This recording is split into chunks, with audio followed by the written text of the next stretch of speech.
पक्षाचा विजय असो।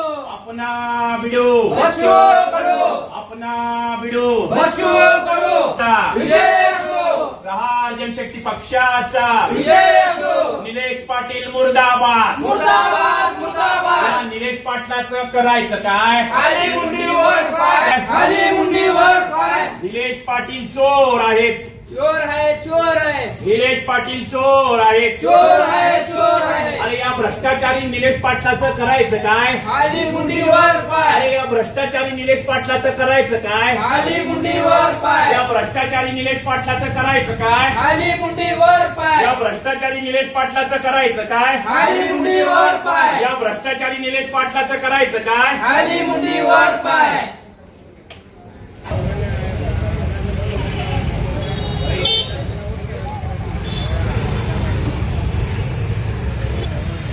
निलेश पाटील मुर्दाबाद मुर्दाबाद मुर्दाबाद। अरे या भ्रष्टाचारी निलेश पाटलाचं करायचं काय? खाली मुंडीवर पाय, या भ्रष्टाचारी निलेश पाटलाचं करायचं काय? खाली मुंडीवर पाय, या भ्रष्टाचारी निलेश पाटलाचं करायचं काय? खाली मुंडीवर पाय, या भ्रष्टाचारी निलेश पाटलाचं करायचं काय? खाली मुंडीवर पाय। प्रहार जनशक्ती पक्षाचा विजय असो, प्रहार जनशक्ती पक्षाचा विजय असो।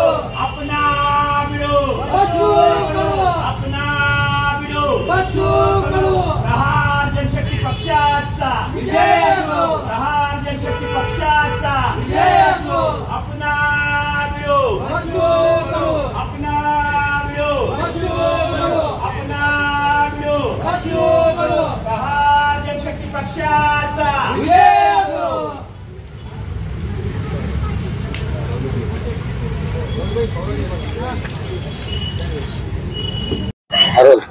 नमस्कार, मी अजित कुलकर्णी, प्रहार जनशक्ती पक्ष शहराध्यक्ष सोलापूर।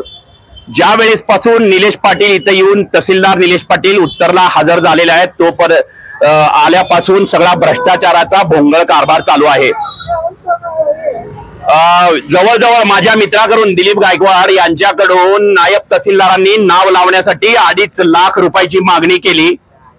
तुम्ही त्या जागेमध्ये करोडो रुपये कमावतात, आम्हाला सुद्धा पैसे द्यायला काही हरकत नाही असं म्हटलं। माझं त्यांच्याजवळ त्या गोष्टीचं सर्व रेकॉर्डिंग आहे।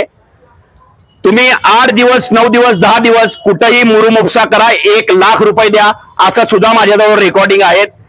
अनेक दाखले असतील, अनेक लोकांच्या ज्या काही नोंदी असतील उतार्यावरच्या, अनेक लोकांच्या वारसाच्या नोंदी असतील, अनेक लोकांच्या म्हणजे ह्याचे जर नोंदी असतील ह्याचे निराधारच्या नोंदी असतील, असे अनेक प्रकरण तहसीलदारांनी प्रलंबित ठेवलेले आहेत। काही दिवसापूर्वी प्रहार जनशक्ती पक्षाच्या माध्यमातून कलेक्टर साहेबांना निवेदन दिलं होतं, त्यांची चौकशी सुद्धा लागली होती, पण पूर्णपणे त्यांची चौकशी झाली नाही। ती चौकशी चालू आहे का बंद आहे मला माहित नाही। अशा भ्रष्टाचारी हरामखोर अधिकाऱ्याच्या विरोधात प्रहार जनशक्ती पक्षाच्या वतीने आज त्यांचं बॅनर असेल किंवा तहसील कार्यालयाचं बॅनर असेल, उत्तर तहसील हे काळं करून आम्ही निषेध म्हणून आंदोलन केलं। याच्यानंतर डायरेक्ट तहसीलदारांच्या तोंडाला काळं फासून तहसीलदाराच्या अंगावर शाई मारल्याशिवाय आम्ही राहणार नाही या माध्यमातून सांगू इच्छितो।